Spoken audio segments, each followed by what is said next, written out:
अच्छा खासा एक्शन देखने को मिल रहा है। 5 दिनों में एनटीपीसी का स्टॉक श्रीकांत जी करीब 12% दौड़ गया है। Power grid, oil India, MRPL और चेन्नई पेट्रो रिफाइनिंग काउंटर्स पर भी नजर है, यहां पर भी मजबूती का ट्रेंड। इन स्टॉक्स में से कोई पॉजिटिव स्ट्रेंथ या कोई पर्टिकुलर स्टॉक जो आपके रेडार पर भी आया हो? बिल्कुल। तो देखिए, यहाँ पे मुझे लगता है कि NTPC, Tata power, REC, PFC, in fact IOC, BPCL सभी में एक रिवर्सल फॉर्मेशन बना है और सभी में एक्टिविटी हमें अपवर्ड देखने मिल रही है। लेकिन करंट लेवल से, जैसे मैंने कहा कि अगर मुझे रिस्क रिवॉर्ड रेशियो अगर देखना है, तो मुझे इन लेवल्स पे आरईसी अच्छा लग रहा है।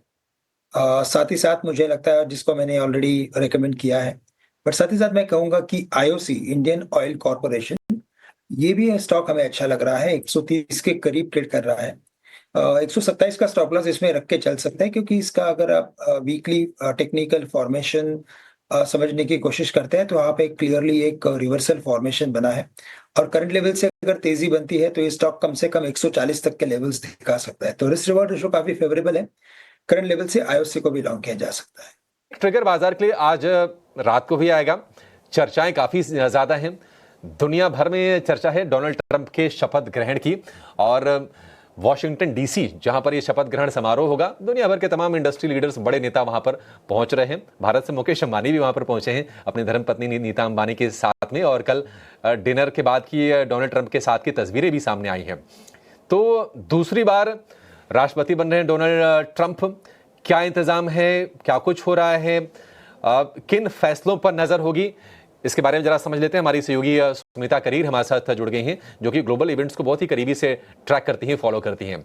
सुमिता, बड़ा इवेंट देखते हैं, टैरिफ को लेकर, ट्रेड को लेकर आगे क्या कुछ ऐलान होते हैं। हालांकि डोनाल्ड ट्रंप ने कहा है कि गद्दी संभालते ही वो 100 एग्जीक्यूटिव ऑर्डर्स पर दस्तखत करेंगे। आप बताइए कि माहौल इस वक्त किस तरह का है और क्या कुछ होने जा रहा है? जी, डोनाल्ड ट्रंप जो है आज 47th president of the United states के तौर पे स्वेरिंग इन सेरेमनी में भाग लेंगे। उनका स्वेरिंग इन सेरेमनी आज होगा। उसके साथ होगा vice president elect JD Vance भी, वो भी स्वेरिंग इन अपना करेंगे। और उसके बाद जो है डोनाल्ड ट्रंप एक स्पीच देंगे जो डिसाइड करेगा उनकी प्रेसिडेंसी का टोन क्या होगा और क्या क्या वो देखने वाले हैं अपने प्रेसिडेंसी के स्टार्टिंग में, क्या कुछ डिसीजंस वो लेंगे और उनका अमेरिका के लिए एक ब्रॉडर विजन क्या होगा। तो बात कर लेते हैं इस इनॉग्रेशन सेरेमनी की। ये इनॉग्रेशन सेरेमनी जो है वो आउटडोर होने वाली थी, बट अब उस सेरेमनी को इंडोर कर दिया गया है।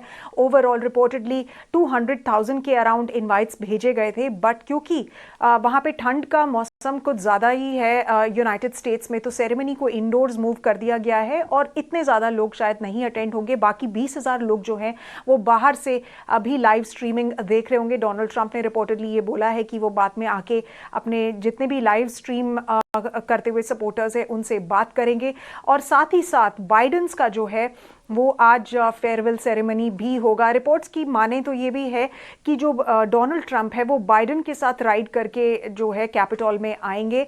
और काफ़ी बड़े बड़े दिग्गजों को जो है ग्लोबल लीडर्स को इनवाइट्स भेजे गए हैं। कुछ तो फॉर्मर यूएस प्रेसिडेंट्स ही हैं, जैसे जो बाइडेन, जैसे बराक ओबामा हो गए, जैसे बिल क्लिंटन हो गए, कमला हैरिस जो अभी वाइस प्रेसिडेंट हैं अभी, वो भी आएंगी, जॉर्ज डब्ल्यू बुश हो गए, उसके साथ साथ हिलरी क्लिंटन भी इनॉग्रेशन सेरेमनी में आएंगी। अगर ग्लोबल लीडर्स की, बाकी लीडर्स की बात करें तो इन्विटेशंस भेजे गए थे शी जिनपिंग को भी, उनकी तरफ से चाइना के वाइस प्रेसिडेंट आएंगे, इंडिया की तरफ से इंडिया के external affairs minister doctor S Jaishankar भाग लेंगे। उसके अलावा जॉर्जिया मेलोनी भी आ सकती है, नाइजल फराज, हावियर मिलई द प्रेसिडेंट ऑफ अर्जेंटीना भी भाग ले सकते हैं। और उसके अलावा जो सबसे बड़ी प्रेजेंस होगी वो टेक लीडर्स की होगी, ग्लोबल टेक लीडर्स की, जैसे इलॉन मस्क, मार्क जकरबर्ग हो गए, आपके ये सैम ऑल्टमैन हो गए ओपन एआई के, जेफ बेजोस हो गए। सो इन सबके साथ ही एक तरीके से ये इनॉग्रेशन सेरेमनी होगी। पर इंपॉर्टेंट चीज़ जो है वो ये देखने वाली है कि ट्रंप क्या कुछ बोलेंगे अपनी स्पीच में, क्योंकि पिछले कुछ महीनों में हमने देखा है कि ट्रंप ने बोला है कि वो सारे executive orders Joe Biden administration ने पास किए थे जो ज़रूरी नहीं थे, उनको वो रिवर्स कर देंगे। वो डाइवर्सिटी एंड इंक्लूजन के ऊपर कुछ ऑर्डर्स पास करेंगे, वो जो उनकी बॉर्डर सिक्योरिटी है उसके ऊपर कुछ पास करेंगे। एंड ऑफ कोर्स टिकटॉक का तो हमने देखा ही है कि उनके एडमिनिस्ट्रेशन के आने से पहले ही सुप्रीम कोर्ट ने टिकटॉक के बैन को अवॉइड कर दिया है। बेहद अहम जानकारी आप दे रही हैं और काफ़ी इंटरेस्टिंग डिटेल्स हैं ये सारी की सारी। तो डोनाल्ड ट्रंप के दूसरे कार्यकाल में कहाँ कहाँ फोकस रहेगा और किस तरह से तैयारियों का दौर चल रहा है, इस पर तो सुमिता ने